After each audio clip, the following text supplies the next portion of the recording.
The vulnerabilities of our youth, even after COVID, have increased exponentially, right? They're out there looking for something. They're lost.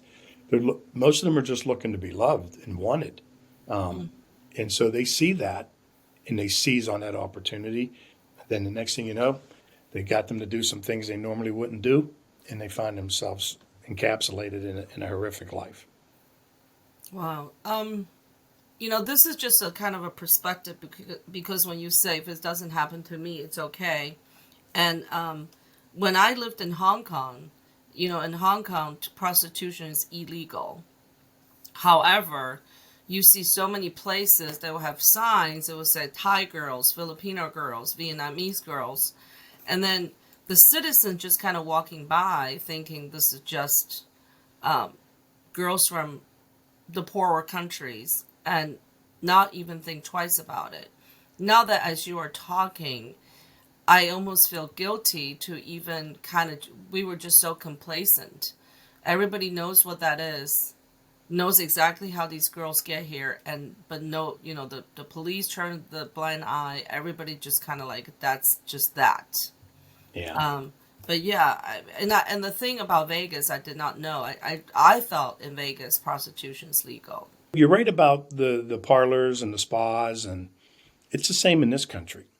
A lot of the spas are hubs for prostitution, right? And we've had some cases there where we've identified that the girls that work there actually live in the back rooms. They're fed, they sleep there, they eat there. Showers are very sporadic, I would say. And it's a model. I don't want to get too much into it because we do actively work some of those.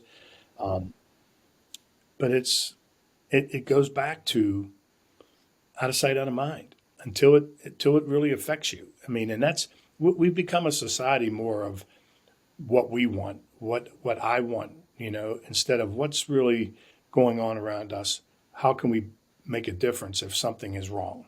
And that's what happened here with us and me. I had a simple request to rescue some kidnapped American kids who we thought were in South America by a colleague of mine. I It just started me down a path of peeling back the onion. Like, where's this? Because I started seeing human trafficking, child exploitation. 27 million people at that time. Now it's 49. It's almost doubled in 7 years. Uh,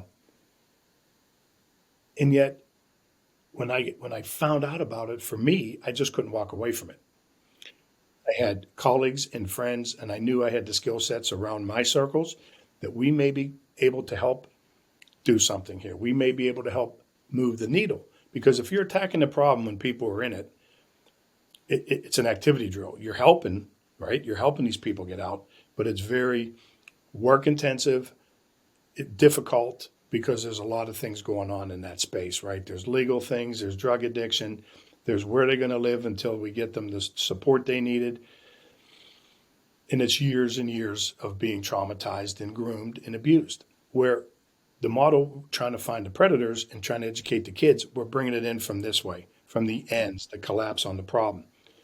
For every predator we can bring down offline, it's going to affect dozens of kids that won't be approached by that person. So we've really looked at this to make a difference, not just to uh, like focus on we need to help these people here. It's a comprehensive. We're helping these people here, but we're also trying to collapse it from both ends to really make it as successful as far as helping these folks as we can. There's a lot of work to do. There's a lot of laws need changed. We're also working on that space, talking to legislators. So there's a lot of things that have to occur. But it was something that I felt strongly about to the point now it's my work. It's what we do. It's what I do every day. I left my other job, uh, and we just try to really talk to the people and the parents about how serious it is because it's even when we show the examples or we have a family call us, they totally have no idea that this was even a thing. And it's like I say on the demand side, it's anybody. It can be anybody, right? Mm-hmm. Teachers, coaches, judges, senators, police, journalists, carpenters, plumbers, bus Right. drivers. We've had it all. On the demand side. Uh, I mean, that's been going on for thousands of years. This is Yeah. nothing new. This is really nothing new. Even the child piece, when I was overseas, I mean, culturally, young boys are accepted to have sex with in certain cultures. And there was nothing we could do about it. I mean, Mm. it's now, is it against the law or is it frowned upon? It depended what part of the country you were in. Uh, but here in the United States, which is 80% of our work, we are international, but we focus mostly here. It's unacceptable and it is Mm-hmm. against the law. And, Yeah. you do have people out there trying to normalize this minor attracted person discussion. I mean, that's insanity. That's Yes. insanity. I mean, It is insanity. so there is still this cultural thing here of people trying to normalize what the kids are already telling us. Sharing these videos and pictures of ourselves with our friends it's just what we do, Mom. Hey, Dad, this is what everybody's doing. Mm. So that's another thing we have to address, and that's why we're in the schools talking to them about it. We do a Q&A at the end, and we have them write their questions on a card. And they tell us, they're like, hey, I'm already doing this. What do I do next? Can I talk to somebody? I've Mm. shared it with me and my friends. We're doing it here. I've shared it with strangers online. We get it all, and we try to meet with them and get them to talk to their counselors and their parents, and basically try to back them out of those situations. And if they're getting threatened, we help them connect with law enforcement. And we'll also help if we can. So that's why the education and awareness piece is huge, to Mm-hmm. get people to understand, to get the kids to understand, the adults to understand, and to take action. It's not easy. It's not even, okay, now I understand it. Okay, that's the easy part. Now you gotta put effort into it now. You gotta get involved somehow. And I don't care if it's with your own kids, volunteer at your school, your church, your community organizations, other anti-trafficking organizations. Fund them if you have some money or you have businesses. There's all kind of programs of double the donations and matching gifts, or even just monthly small gifts that are made. I mean, all of it's important, and that's why I say it's a very complex criminal enterprise that goes on here, and it has to be addressed from all these different places.